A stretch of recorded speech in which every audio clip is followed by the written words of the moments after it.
Make a list of all the things you can do. Get right on those. Discipline yourself for those, both for the results and for the muscle and for the practice, so that when life hands you some big challenges, you'll be ready.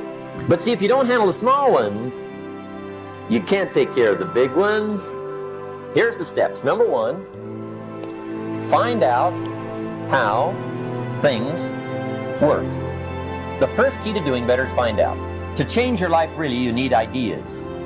There isn't anything an idea can't change. And Schoaf taught me the major problem is lack of an idea, not a problem. At first, I didn't have any money. I said to Mr. Schoaf, I don't have any money. He said, that's not a problem. Now, see, up until then, I always thought it was. I was confused. He said, no, the problem is lack of an idea on how to create money and wealth. It isn't lack of money, it's lack of ideas. So if you get the ideas, see, you can change anything. Now, to get ideas, you need a constant study of finding out. And they have to all be brought under the organizational structure of long-term collective vision. And in order to do that, you have to be disciplined. And any discipline, technically speaking, is an attempt to bring all those competing short-term impulses under a larger scale and more inclusive framework. You do that, and then, well, that's actually what gives you freedom. If you're going to mess around with very complicated and dangerous matters, you should really put your life together.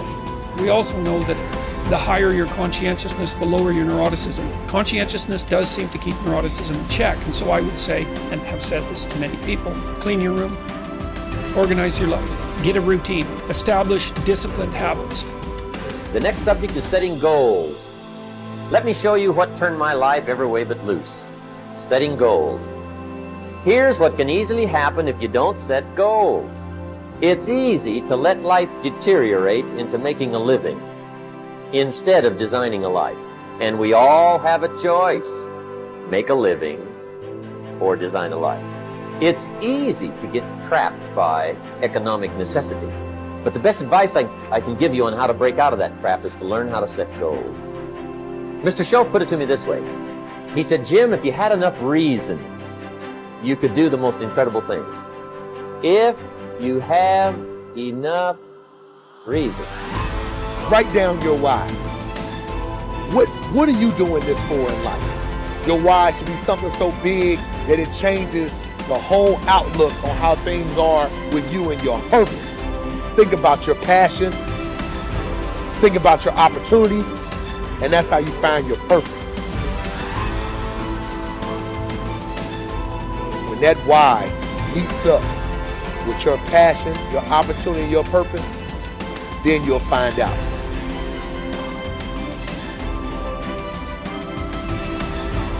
Most of us are standing in a busy street, just letting the opportunities in life pass us by. We're waiting for the perfect situation, the perfect circumstances, the perfect opportunity, the perfect time. There's never going to be a perfect time or the perfect moment.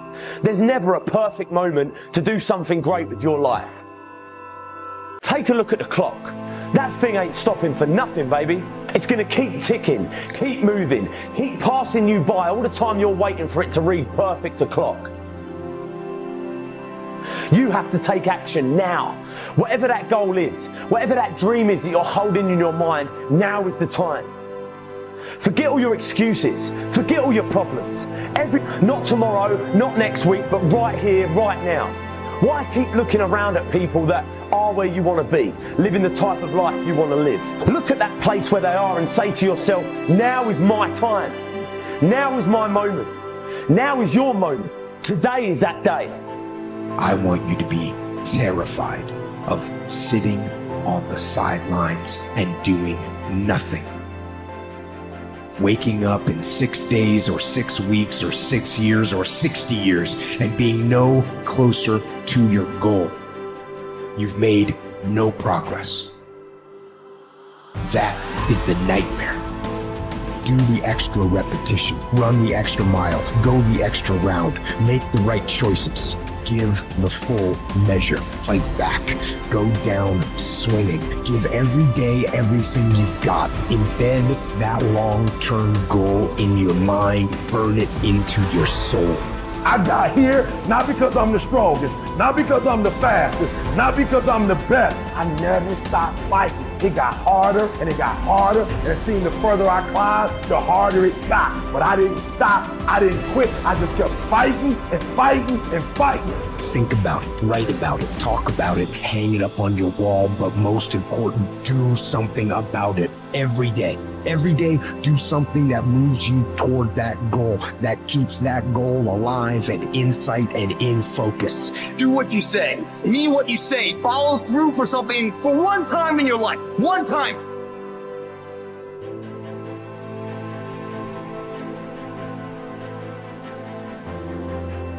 Most people can motivate themselves to do things simply by knowing that those things need to be done. But not me. For me, motivation is this horrible, scary game where I try to make myself do something while I actively avoid doing it. If I win, I have to do something I don't want to do. And if I lose, I'm one step closer to ruining my entire life. And I never know whether I'm going to win or lose until the last second. Temperance is not deprivation, but command of oneself physically, mentally, spiritually. Demanding the best of oneself even when no one is looking, even when allowed less. It takes courage to live this way. Not just because it's hard, but because it sets you apart. The warrior has awareness. We are aware that we are at war, and the war in our minds requires discipline. Not the discipline of a soldier, but the discipline of a warrior. Not the discipline from the outside to tell us what to do and not to do, but the discipline to be ourselves, no matter what. A weak mind must be constantly entertained and stimulated. A strong mind can occupy itself and, more important, be still and vigilant in moments that demand. Without the momentum of a stern discipline, motivation is mostly a momentary, flighty emotion. For it works best under the supervision of discipline, but can serve as not only an ally, but also an enemy, because in anything that requires your self-discipline, whether going to church, going to classes, going to workouts, going through trainings, completing jobs, reading books, living well, eating healthily, studying, practicing something, the more times you skip, the more relaxed and motivated you'll become about skipping. And the next thing you know, you've quit your fight altogether. Or put in short, the more you skip, the more you'll skip until you've quit.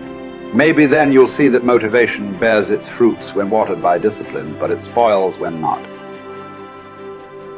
We don't need accomplishments to feel good or to be good enough. What do we need? The truth. Not much. Some food and water. Work that we can challenge ourselves with. A calm mind in the midst of adversity. Sleep. A solid routine, a cause we are committed to. Something we're getting better at. Everything else is extra. Or worse, as history has shown countless times, the source of our painful downfall. If the first step is just showing up, committing to doing something each day, then the next step is finding something to focus on getting better at each day. And in this, where cumulative improvement meets compounding returns, we can harness one of the most powerful forces on earth. Think about it. Most people don't even show up. Of the people who do, most don't really push themselves. So to show up and be disciplined about daily improvement, you are the rarest of the rare. Life is filled with all sorts of difficulties and challenges. Work will not always go well. But working out is in our control. It is a contained space in which the only potential obstacle is our determination and commitment. Swim. Lift weights. Train in jiu-jitsu. Take long walks. You can choose the means, but the method is a must. You must be active. Get your daily win. Treat the body rigorously, as Seneca tells us, so that it may not be disobedient to the mind. Because as you're building muscle, you're also building willpower. More important, you're building this willpower and strength while most people are not. The body, you must understand, is a metaphor. It's a training ground, a proving ground for the mind and the soul. What are you willing to put up with? What can you do without? What will you put yourself through? What can you produce with it? Only you know what it will look like to train in your art like a samurai, an Olympic athlete, a master in pursuit of excellence. Only you will know what you need to practice from morning until night, what to repeat 10,000 times. It won't be easy, but in that burden is also freedom and confidence. The pleasure of the flow state, the rhythm of second nature, the quiet calmness of knowing that from the practice you'll know exactly what to do when it counts, the pride and the dependability of doing it too.